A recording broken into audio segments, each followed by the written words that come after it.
Ok, então dando início à aula de Cordados 2 em 25 de novembro. Boa tarde a todos, boa tarde, Mayra. Tá faltando bastante gente, né? Deixa eu dar uma olhada aqui, tem 20, deixa eu ver aqui. Rapidinho aqui, deixa eu ver só a quantidade de alunos aqui, acho que são 30 e pouco.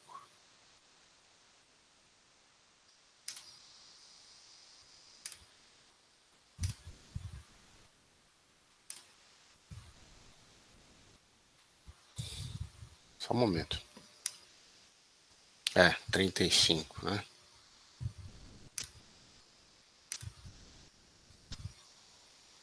Tem mais de 10 faltando. Pessoal, eu vou projetar aqui, tá? Só para vocês terem uma ideia de como é que está o andamento da aula, né? Então me dê uma confirmada se estão conseguindo acessar. Acessar não, olhar, né? Isso. Ó, a gente está aqui, né? Dia 25. Então a gente aplicou a prova P1 semana passada. Lembrando que essa P2 vai ser assunto de mamíferos, peso 2, e a parte prática que vocês vão apresentar na quinta que vem tem peso 1, né? Ou seja, 1/3 da nota. Então, eu vou disponibilizar a prova na quinta que vem, tá? A gente vai ter aula hoje, vai ter mais uma aula, tá? Justamente essa aula. Tá todo mundo observando? Só dê um feedback aí no áudio. Eu não estou vendo vocês. Sim, professor. Tá. Então, essa aula aqui eu vou disponibilizar, que seria a de aves, mas a gente pegou um dia de mamífero, né? Tá certo? E aí, que a gente vai bater um papo aí para ver o trabalho de vocês, tá? E aí, no dia 9, eu vou disponibilizar a prova. Em seguida, vocês iniciam a parte de Givanildo, tá? Com Petofauna, tá? Só lembrando que a gente está invertendo a ordem evolutiva, tá? Que o professor estava de férias.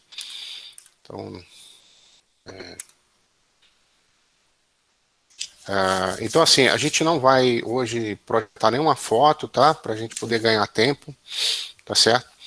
Eu vou ministrar a aula até 3 horas, a gente dá um intervalo. Eu vou disponibilizar um link, tá? De um documentário sobre mamífero. E aí vocês vão assistir, tá? Eu não vou projetar aqui, eu vou disponibilizar o link. Fica melhor o acesso para vocês também, em termos de velocidade. Eu vou precisar me ausentar depois das 3, porque eu tenho um retorno de uma consulta, tá? Mas vocês vão estar tendo essa atividade, tá? Do vídeo, se não me engano, da BBC ou do National, e tem muita informação importante, muita informação interessante sobre o mamífero, tá? Então, assim, a gente vai iniciar hoje a parte, né, de mamífero. A gente já deu uma pincelada, né, em vários pontos de aspectos evolutivos do grupo, quando a gente falou sobre origem de ave, e a gente abordou também um pouco dessa questão da origem dos mamíferos, tá certo? Eu vou dar uma relembrada aqui e iniciar falando de algumas apomorfias de mamíferos, tá? Algumas sinapomorfias de mamíferos, tá? Para a gente entrar num assunto que é de praxe a gente trabalhar, apesar de ser um assunto importante para qualquer tipo de fauna e flora em nível mundial, né? Que é a questão da distribuição. Então a gente vai falar muito hoje, ao longo desses próximos 50 minutos, por que determinados grupos de mamíferos ocorrem em algumas áreas e não ocorrem em outras, tá? Quais são os fenômenos que estão por trás disso aí, né? O que as mudanças que ocorrem no planeta podem interferir, de que forma interferem na distribuição atual, tá? Então, assim, em termos evolutivos, algumas coisas, relembrando algumas coisas que a gente viu aqui, né? Primeiro ponto, a linhagem reptiliana que deu origem aos mamíferos foi uma linhagem sinápsida.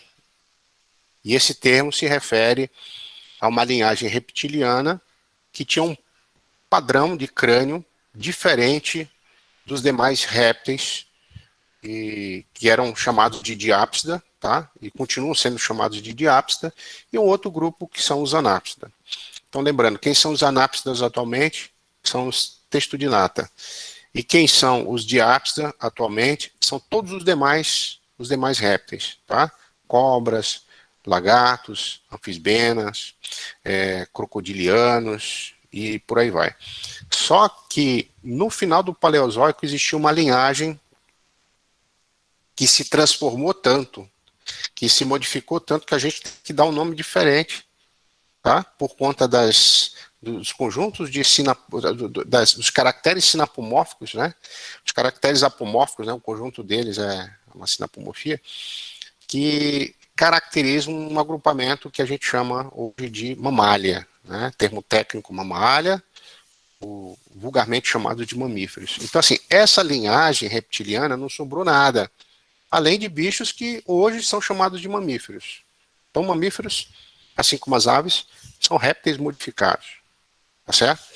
Então, assim, hoje não existe nenhum réptil, nenhum animal que a gente considera como réptil que ainda apresenta esse padrão craniano.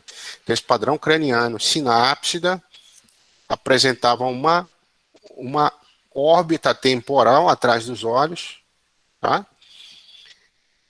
Que servia para inserção muscular. Atualmente, os mamíferos apresentam, com várias modificações, tá? Não é um padrão igual, mas que muitas das vezes se modifica por conta do desenvolvimento embrionário, mas serve para a inserção da musculatura do aparato mastigador, tá certo?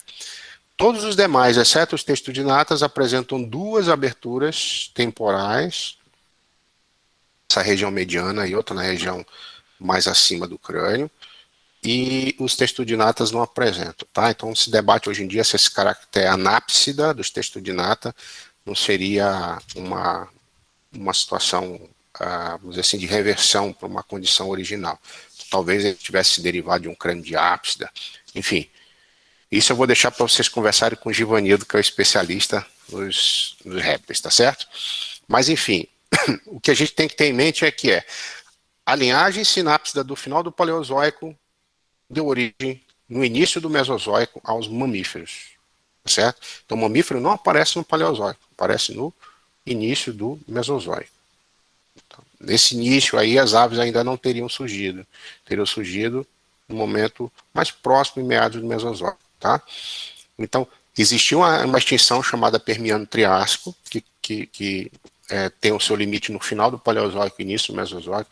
Essa foi bombástica, tá? Existiram várias outras extinções em massa, mas essa extinção ela tem uma relação muito forte com a origem dos mamíferos, tá? Porque os répteis estavam se diferenciando justamente nesse período de transição Permiano-Triássico, né? Várias linhagens foram extintas, tá? Mas a linhagem que deu origem, a linhagem sinápsida que deu origem aos mamíferos não foi extinta, né? E sobreviveu. Então, os mamíferos passaram durante o período mesozoico todo, né, sem haver essa diversidade morfológica que a gente vê hoje em dia. Essa diversidade morfológica que a gente encontra nos mamíferos hoje em dia já foi no Cenozoico, né?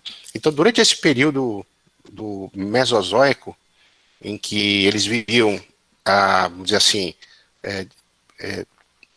no mesmo período em que o que a gente chama de dinossauros reptilianos e aves também, durante esse período mesozoico, eles estavam ali como formas assim, de hábito noturno, de tamanho pequeno, né? Por que hábito noturno? Porque os fósseis mostram uma órbita ocular muito avantajada, típica de animal noturno, tá? Típica de qualquer animal, qualquer mamífero, inclusive ave noturna, tem uma órbita ocular avantajada, né? E vamos dizer assim, entre aspas, coincidentemente, ao final do período Cretáceo, quando ocorreu a extinção do Cretáceo, o registro fóssil mostra uma diversidade enorme de formas mamaliformes, né, se desenvolvendo, tá certo?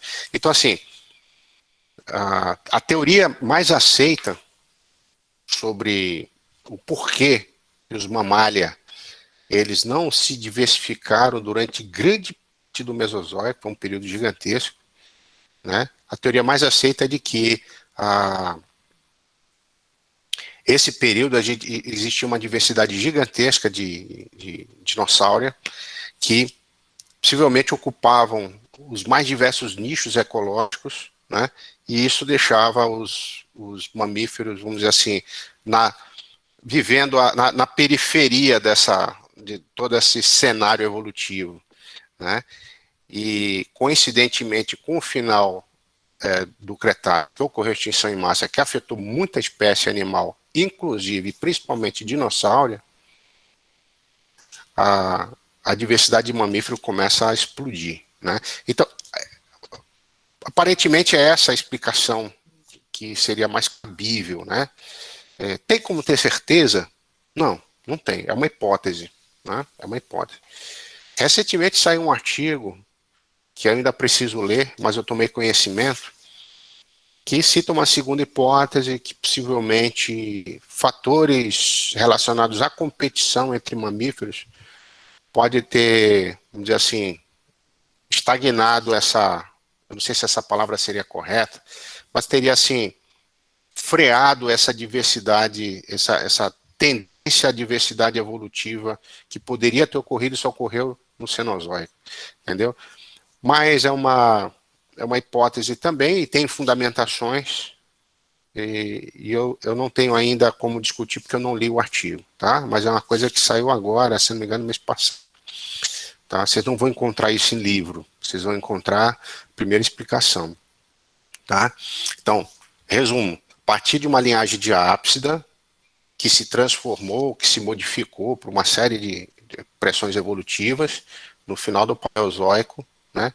Essa linhagem deu origem no início do Mesozoico à linhagem reptiliana.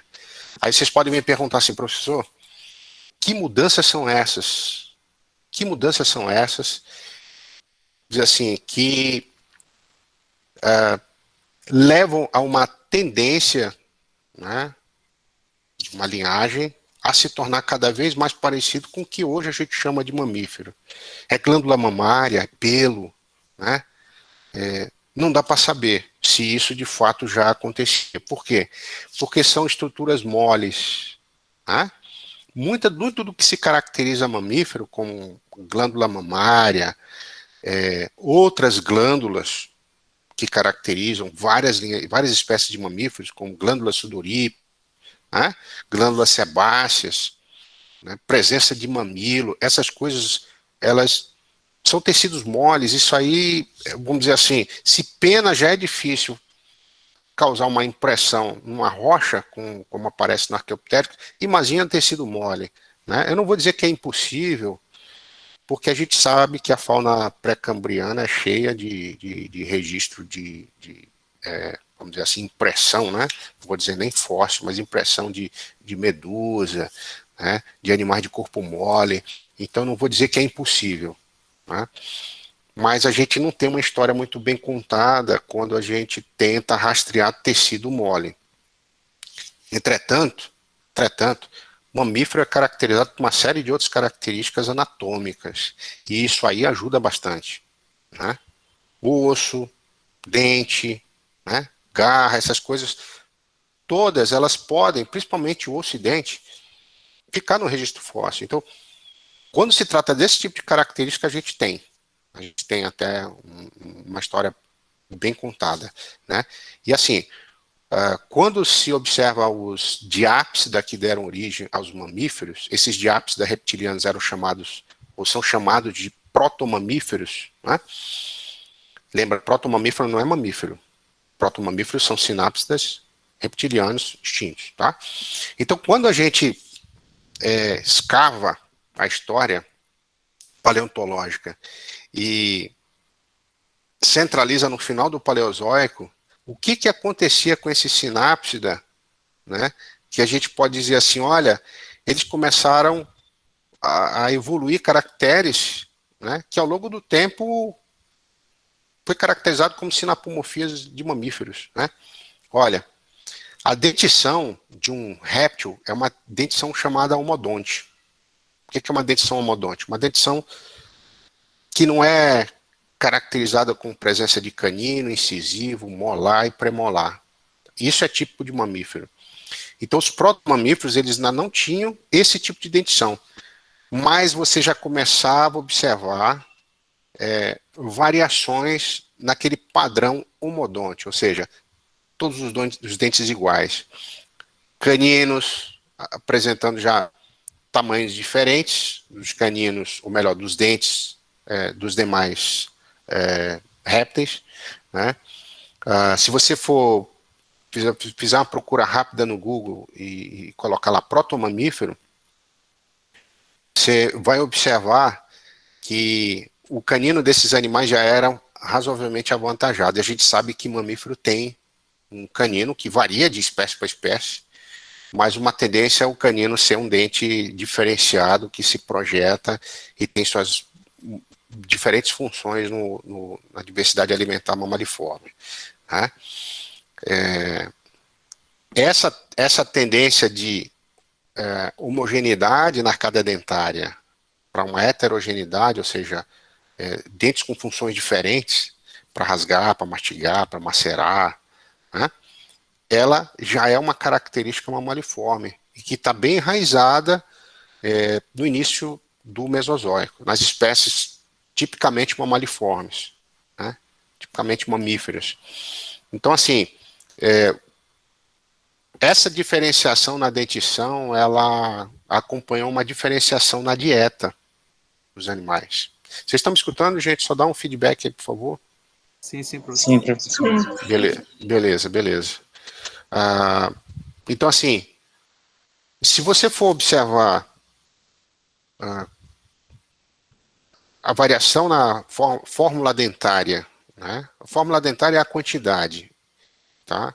E a variação nas formas dos dentes dos diversos mamíferos que têm dietas variadas, você vai ver uma diferenciação gigantesca. Se eu for comparar, por exemplo, um bicho preguiça, né, que é herbívoro, com vamos dizer assim, um carnívoro, um cachorro, né? E se eu for comparar, por exemplo, com um mamífero que come peixe, que tem uma dentição mais homogênea, bem mais homogênea que os demais, né? A exemplo de um cetáceo, você vai ver uma diferenciação muito grande. Em termos de quantidade de dente na boca, né, você encontra, inclusive dentro de ordens de mamíferos.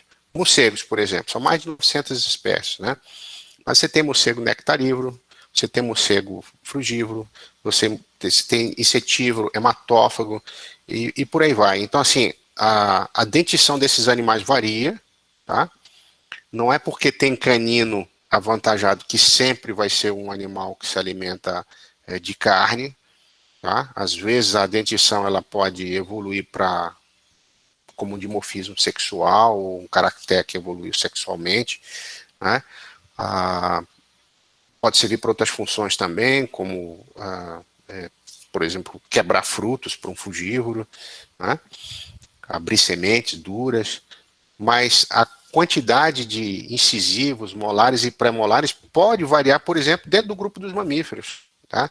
Então, essa variação em número e forma do dente é uma característica, principalmente forma. Tá? Principalmente forma.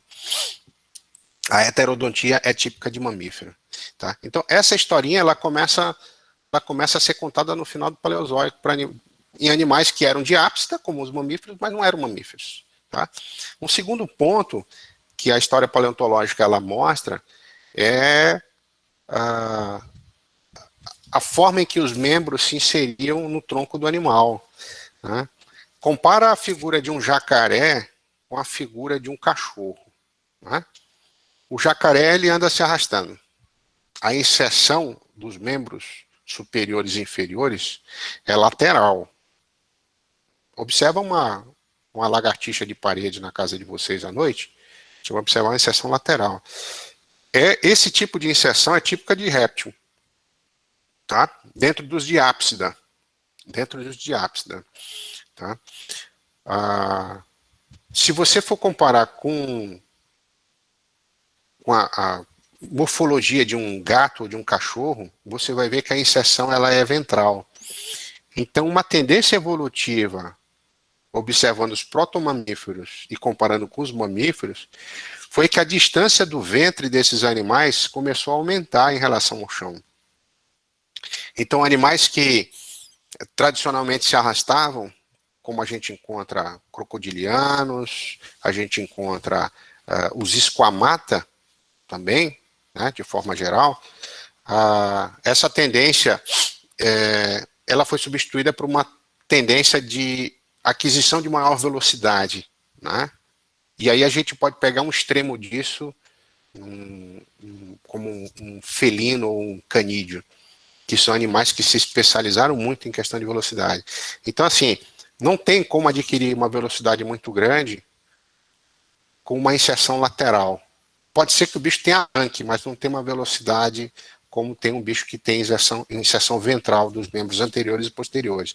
Então, o distanciamento em relação ao chão foi uma característica já se iniciando na evolução mamariforme com os protomamíferos e se concretizando no que a gente considera como mamífero. Tá? Então, encontrar onde é o ponto inicial que a gente caracteriza o que é ser um mamífero, a gente deixa para os paleontólogos, né, que sabem muito de anatomia e que entram em consenso. Porque muitas das vezes uma linhagem, principalmente mais antiga, fóssil, ela apresenta um mosaico de caracteres derivados que caracterizam um grupo mamaliforme, mas também tem caracteres primitivos. Se a gente pegar os primeiros mamíferos, no registro fóssil, eles têm muito mais caractere plesiomórfico, né, primitivo, do que os que a gente vê hoje em dia. Tá? Então, para o pessoal que trabalha com bicho extinto, talvez encontrar onde é que começa um grupo seja um pouco mais difícil. A gente não, a gente vê um bicho vivo, a gente já sabe o que é um mamífero, o que é um réptil, não tem muita diferença. Mas quando você pega bichos que, entre aspas, parecem uma transição, né, é um pouco mais complicado. Tá? Principalmente no caso dos mamíferos, quando a gente considera que a gente não tem essas apomorfias tipo glândula mamária e pelo no registro fóssil. Tá?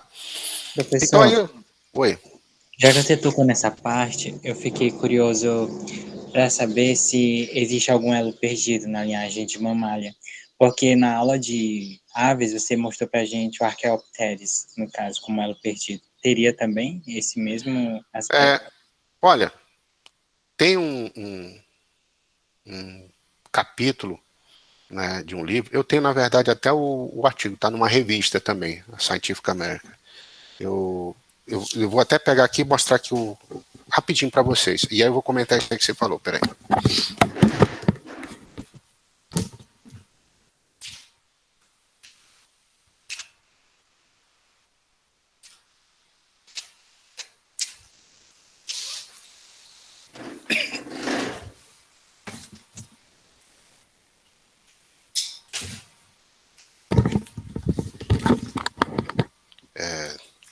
É um artigo do Stephen Jay Gould. Stephen Jay Gould foi um naturalista.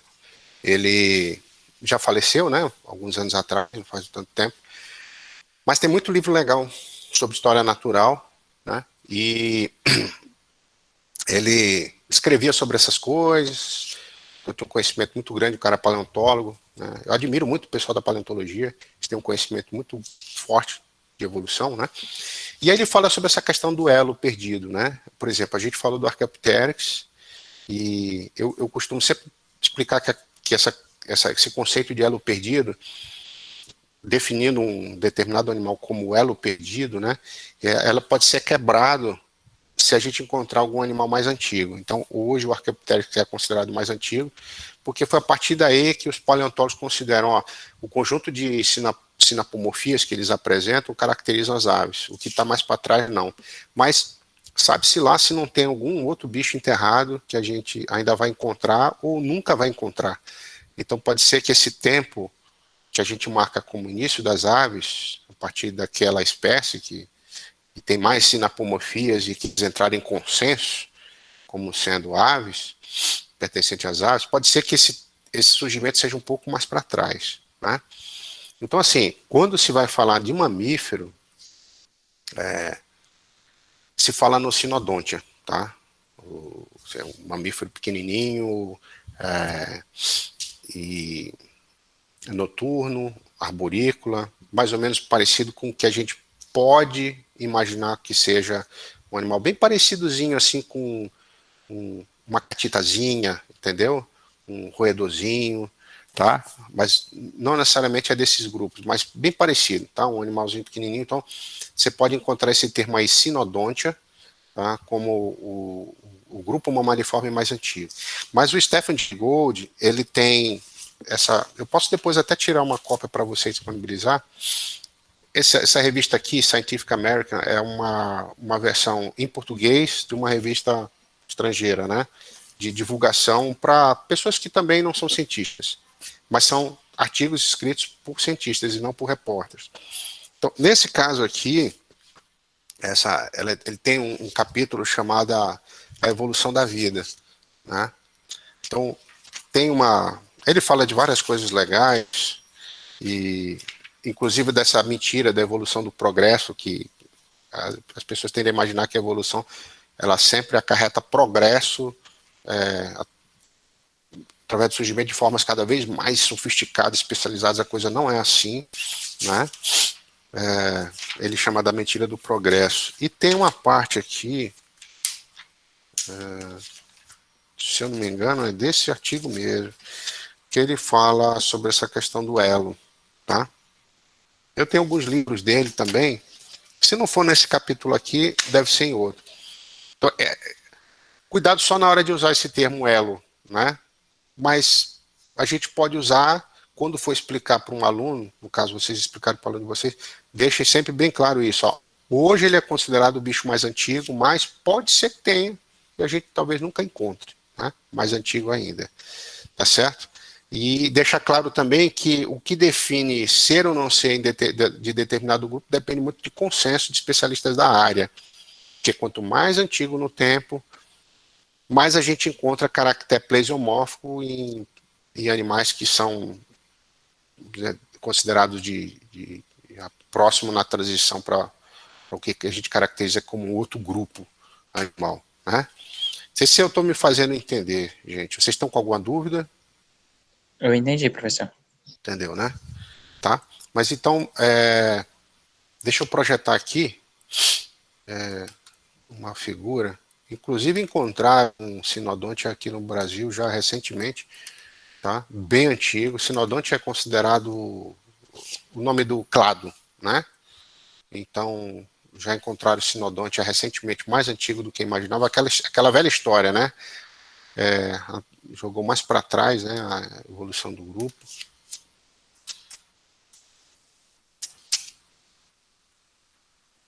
Está projetado, né?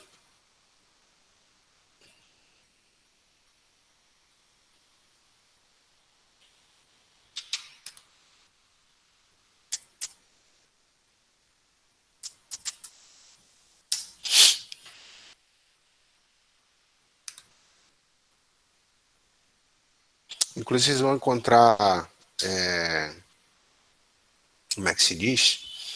Vocês vão encontrar muita coisa que foi descoberta no Brasil, tá? Desse sinodonte, tá certo? Aqui eles estão com um tamanho grande, mas não é bem assim. Aí os sinodontes pequenininhos, a gente pode... Eu acho que, se eu não me engano, o nome dele é até esse aqui, quer ver? Não é não. Depois eu vou encontrar o artigo que encontraram sobre o que encontraram no Brasil.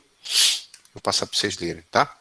Ó, então, a gente falou sobre heterodontia, a gente falou sobre essas mudanças no padrão corporal, né, como duas tendências que estão presentes no final do Paleozoico e início do Cenozoico. Né? Então, assim, você vai encontrar dentição em alguns grupos de mamíferos atuais que não tem grande diversificação morfológica, e aí você pode até se perguntar, cadê a heterodontia? Né? Cadê a heterodontia? Mas isso aí, na verdade, passa a ser um reflexo do tipo de dieta do animal. E eu vou dar um exemplo clássico aqui, que é o caso dos cetáceos. Tá? Cetáceos são mamíferos marinhos e de água doce, pertencentes ao grupo dos botos, dos golfinhos, né? E a dentição desses animais é adaptada para comer peixe. Então eles não precisam de uma adaptação morfológica muito acirrada para esse tipo de dieta, tá? Precisa ter uma dentição também que permita agarrar um alimento escorregadio, né? E não necessariamente se especializar em dentes com formatos, tamanhos muito diferentes, tá? Então você vai ver uma dentição bem conservadora, né? Bem homogênea. Mas eles também fazem parte do grupo dos heterodontia, né? Que são os mamália, tá? Vocês vão, ora, me observar falar de mamália, ora falar de mamífero, tá? Lembrem, mamália é o termo técnico.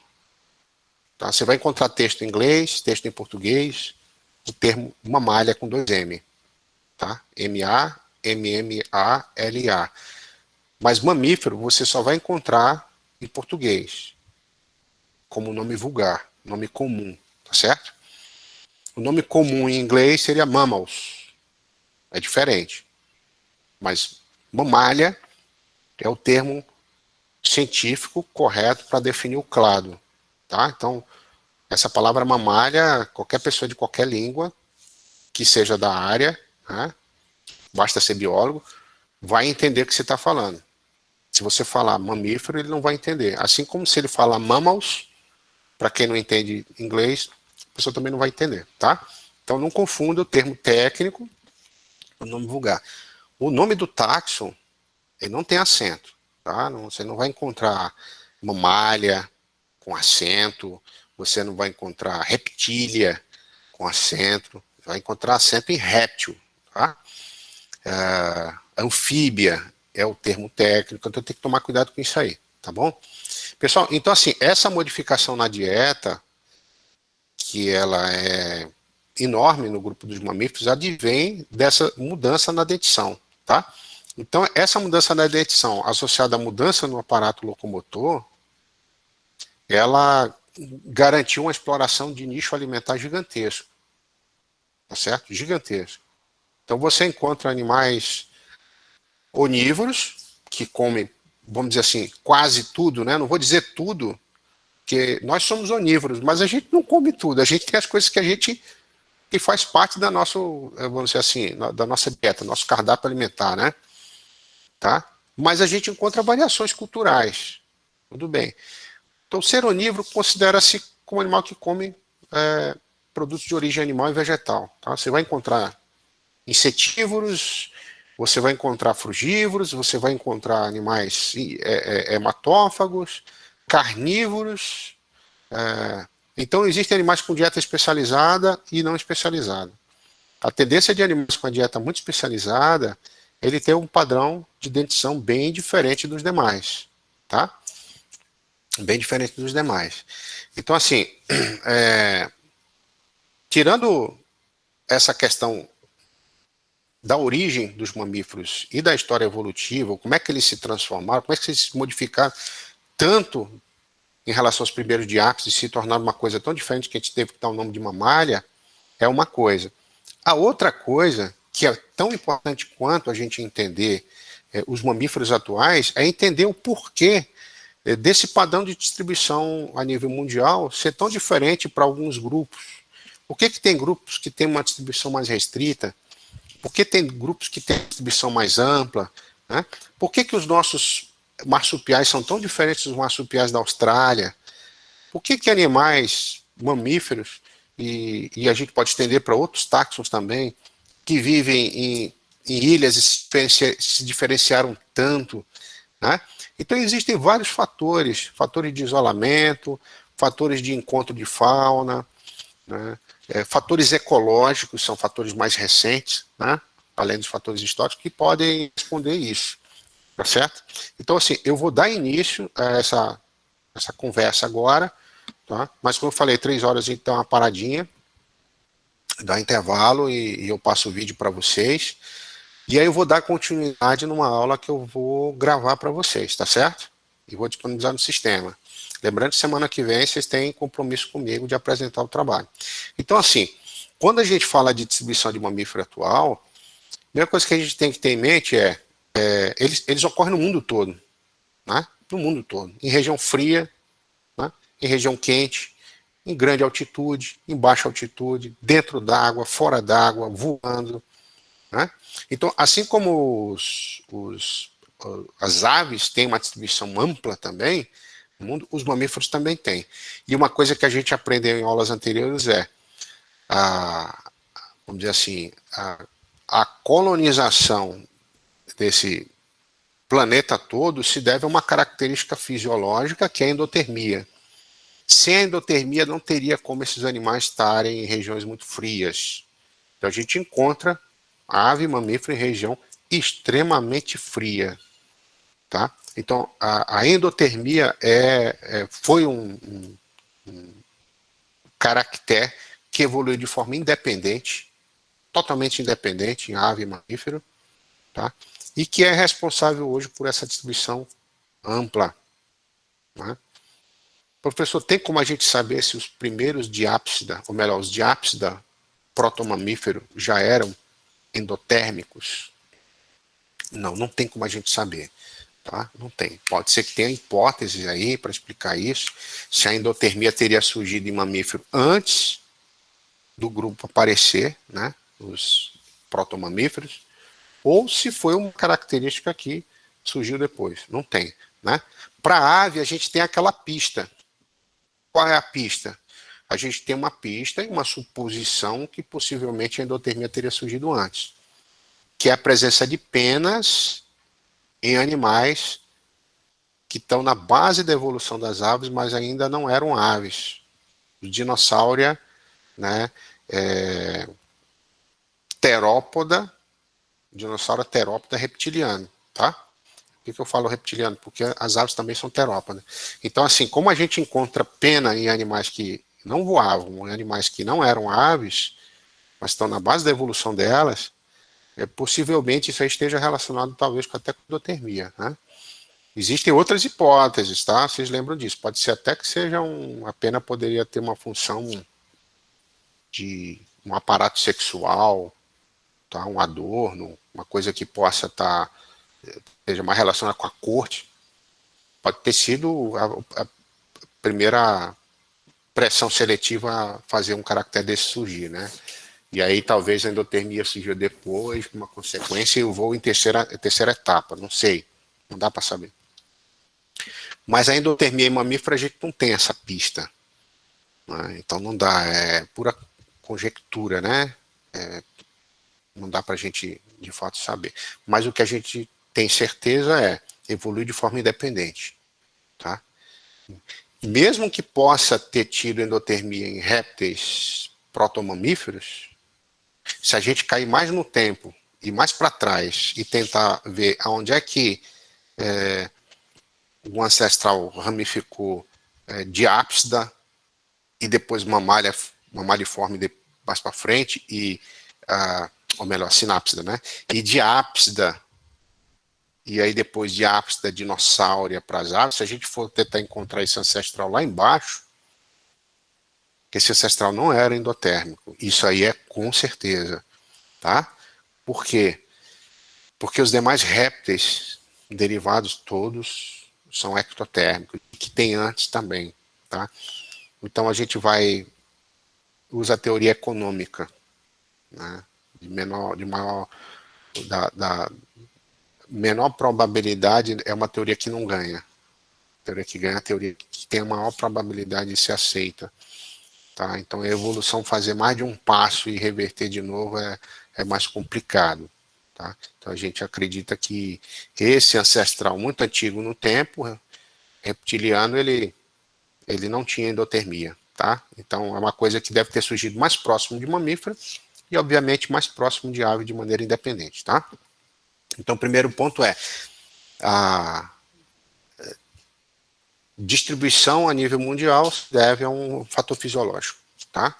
Isso não quer dizer que qualquer mamífero consegue ir para a região fria ou para a região muito quente, não é isso. Tá? Mas o clado evoluiu para conquistar ambientes de extremos climáticos, tá certo? Extremos climáticos. Então, espécies que ocorrem em regiões muito frias, assim como espécies que ocorrem em regiões muito quentes, têm adaptações fisiológicas para isso. Fisiológicas e comportamentais também, tá certo? Não adianta colocar um bicho de região muito fria numa região muito quente que ele não vai se adaptar. Não é assim que funciona. Eles têm histórias evolutivas diferentes, né? Acho que ainda estou apresentando aqui, deixa eu parar com essa apresentação. Tá bom? Então, assim, olha, o que faz grupos de mamíferos que habitam continentes diferentes serem muito parecidos ou muito diferentes, são vários fatores, tá? Então, a área da biologia que está interessada nesse tipo de questionamento é chamada biogeografia, tá? E a biogeografia, ela termina sendo um ponto importante quando a gente trabalha com o estudo de mamífero, tá? Então, na biogeografia, existem, a grosso modo, né, dois caminhos para tentar explicar a distribuição das espécies. Tá? Um é um fator histórico e outro é um fator ecológico. O fator histórico é o que a gente mais vai falar aqui. Tá? O fator ecológico significa que o fato de uma determinada espécie estar numa área ou não, ela pode se dar por eventos ecológicos tais como competição, por exemplo. Esse é um fator importante, forte. Né? Então, outros fatores ecológicos também. Mas a competição, ela tem uma preponderância forte no sentido de que ela pode fazer com que haja segregação espacial na distribuição das espécies. Tá? Então, a redução da competição, ela se dá através de mecanismos de segregação espacial. Tá?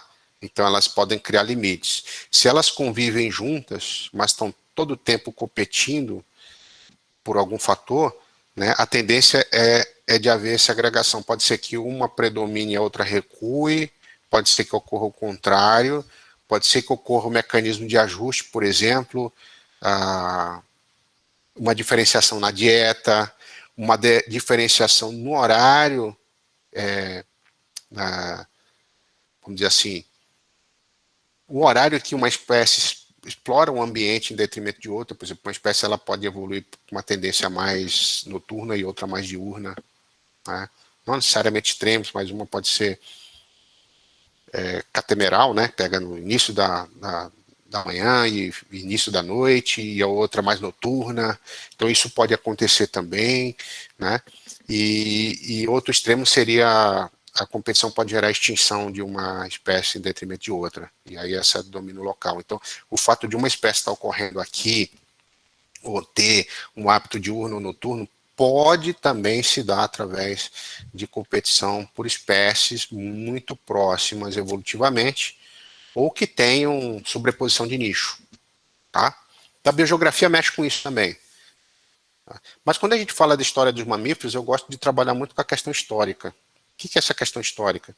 A questão histórica, ou biogeografia histórica, ela usa vamos dizer assim, dois mecanismos evolutivos para tentar explicar o porquê que determinadas espécies ocorrem em umas áreas e não em outras, e porquê muitas das vezes grupos muito próximos próximos evolutivamente ocorrem em áreas muito distantes. Às vezes até continentes muito distantes. E por que elas se diferenciaram tanto? Tá? Então, não sei se vocês já fizeram evolução, estão fazendo, vão fazer, mas caso já tenham feito, a gente vai fazer uma explicação rápida aqui, né? E vai dar continuidade à explicação, dando uma revisada na próxima aula. Tá? Essa que eu vou deixar gravada. Então, assim, existem dois mecanismos que é tratado na disciplina de evolução, que é muito importante vocês aprenderem, né, ou revisar esse conteúdo para poder entender essa distribuição de mamíferos. Né? Uma delas é chamada vicariância e a outra é chamada dispersão. Tá? Então, a grosso modo, o que é uma dispersão? A dispersão ela é um fenômeno que pode acarretar a especiação, né? Ela pode acarretar diferenciação genética a longo prazo, ao ponto de formar espécies diferentes. Então, o fato de uma espécie ou parte de uma população, né, de uma espécie que tem uma certa distribuição geográfica, ela se deslocar para uma outra área, né, ela assim, ultrapassar barreiras, que pode ser cadeia de montanha, pode ser um curso d'água, né, pode ser uma barreira climática, mas ela colonizar uma nova área e ela não ter contato a longo prazo com a população original, mas nessa nova área ela conseguir se perpetuar em termos reprodutivos, né, ou seja, gerar descendentes, isso pode acarretar a longo prazo a fixação de caracteres genéticos que diferencia essa população dessa outra aqui. E essa diferenciação a longo prazo, ela pode ser tamanha que, se porventura ocorra uma nova dispersão para cá, ou um retorno de parte da população para cá, ela não tenha mais condição de reproduzir, porque a diferenciação ocorreu de forma extrema, né? Reproduzir no sentido de gerar descendente fértil, tá? Não é só copular, é gerar descendente fértil. Então, pode ocorrer a dispersão seguida de isolamento, né, e diferenciação genética. Isso é chamada dispersão, e isso foi muito bem explicado por Darwin na teoria evolutiva, onde ele usou os tentilhões de Galápagos, tá? Onde ele observou espécies aparentadas no continente sul-americano, aparentada às que ele via nas ilhas, e cada ilha que estava isolada da outra e que tinha um microclima diferente, ele encontrou espécies de tentilhões, que é um grupo de aves, diferentes em cada ilha, né? Então eram espécies diferentes que possivelmente teriam se originado do continente, se dispersado por um arquipélago, né, um conjunto de ilhas, se isolado em várias ilhas e se diferenciado geneticamente a longo prazo, no sentido de ter dado até origem a espécies diferentes, né? Até dado não, a ter dado origem a espécies diferentes. Então isso é um exemplo clássico na biologia de dispersão, tá?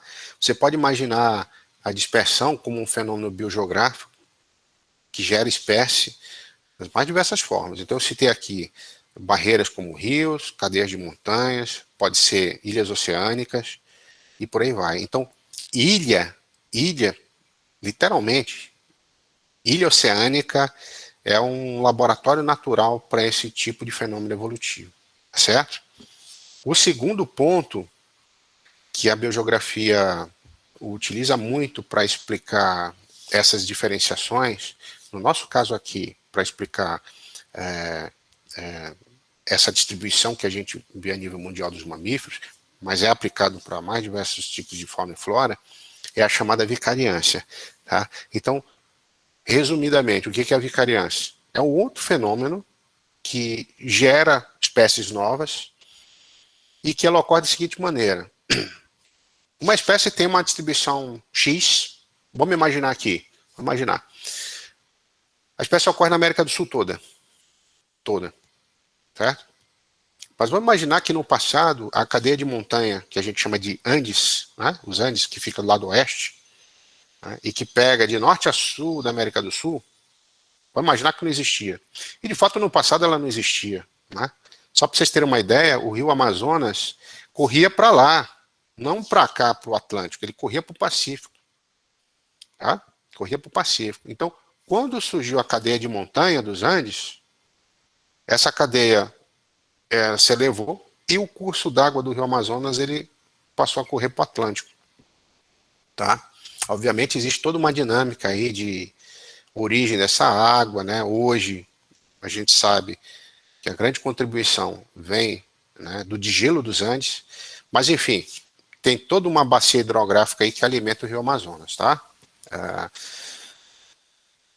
Mas se a gente imaginar que uma espécie no passado que ocorresse em toda a América do Sul, né, antes dos Andes surgirem, quando os Andes surgiram, o que ele fez com a distribuição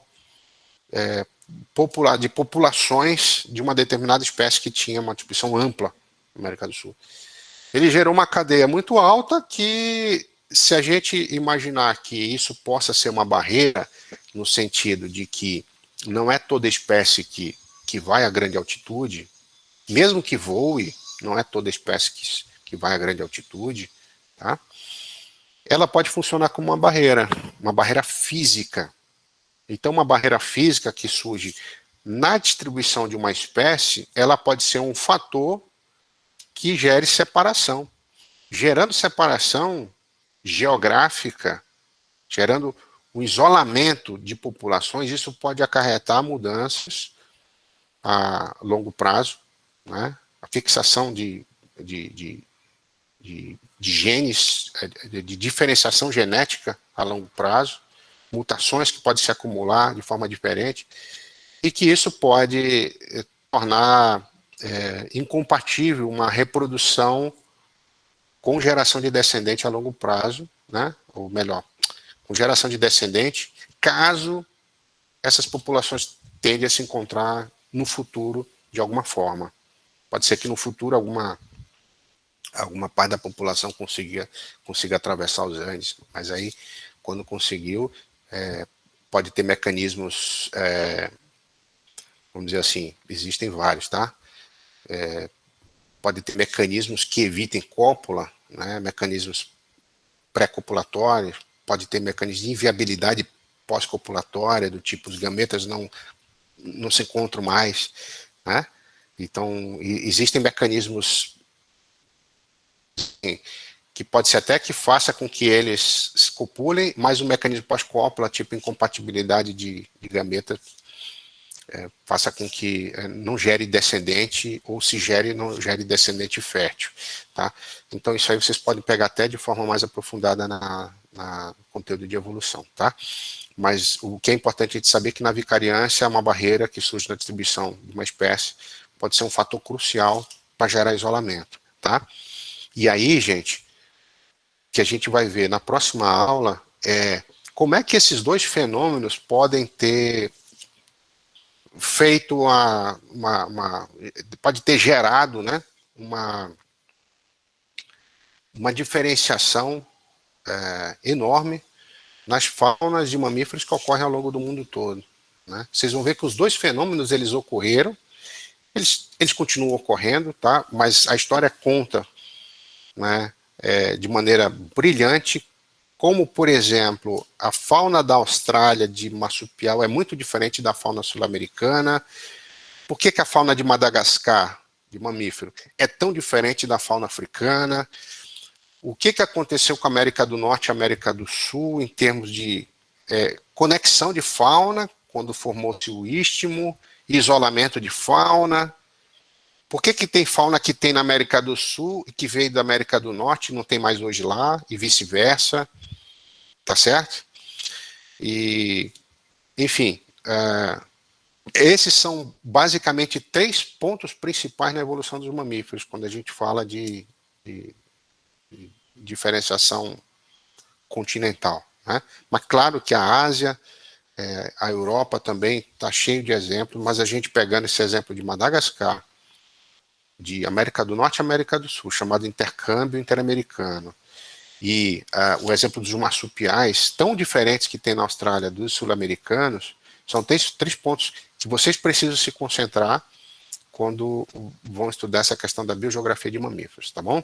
Então, na aula que vem, a gente vai dar um pouco mais de detalhes sobre isso, e aí vai falar dos grupos atuais de mamíferos, né? Dessas ordens de mamíferos, o que a gente encontra, por exemplo, aqui no Maranhão, dessas ordens, né? E em termos reprodutivos, como é que eles se diferenciam, né? Por que existe um mamífero que põe ovo? Como é que eles se diferenciam dos mamíferos placentários e marsupiais? O que se diferencia também os marsupiais dos placentários, ou seja, eles que não põem ovo, o que há de diferente entre eles? E a gente vai trabalhar melhor isso aí na aula que vem, tá certo? Então, assim, daqui a pouco eu vou colocar no sistema, tá? No Cigarra, o link do vídeo, aí vocês, depois do intervalo, vocês vão assistir, tá certo? Eu vou precisar me ausentar, então para quem perdeu o começo da aula, eu estou indo para uma consulta, tá? Daqui a pouquinho, e vocês vão continuar trabalhando. Durante a semana, o que vocês precisam fazer, gente? Finalizar o trabalho de vocês, tá? Eu quero que vocês me apresentem aqui o relato na quinta que vem, do grande esforço que vocês tiveram para fazer esses registros, tá? Das aves. Quem ainda está com de como apresentar, assistam a aula que está disponível no Cigarra, onde fala lá, aula prática, lá eu explico direitinho, como é que você deve apresentar, tá certo? Cada um tem 5 minutinhos para apresentar, de forma rápida. E vocês vão ter que agora começar a estudar a parte de mamífero, pegando o livro do Pug, pegando o livro Princípios Integrados de Zoologia também, tá?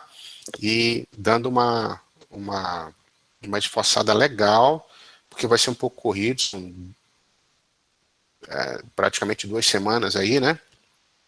Para correr atrás desse conteúdo, tá certo? Então, daqui para a semana que vem eu disponibilizo a outra aula, e aí a gente tenta fechar até antes da prova esse conteúdo de mamífero, tá bom? Eu vou ver aqui o que eu tenho também de texto científico legal, tem coisa que fala sobre evolução de baleia, né? Como é que esses mamíferos evoluíram para o ambiente aquático, tá? E eu tenho coisa também falando sobre voo em morcego, eu acho legal também. E aí fica como uma atividade extra-classe para vocês darem uma lida, se inteirar desse conteúdo, tá bom? Alguma dúvida, gente?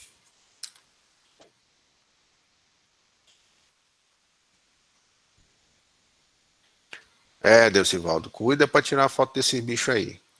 Tô vendo aqui no teu chat. Tá bom, moçada? Então, intervalo, daqui a pouco vocês estão com o link para assistir, e eu vou já colocar que eu tenho já que cuidar aqui, tá bom? Um abraço para Tá bom, vocês. professor. Tchau. Até mais.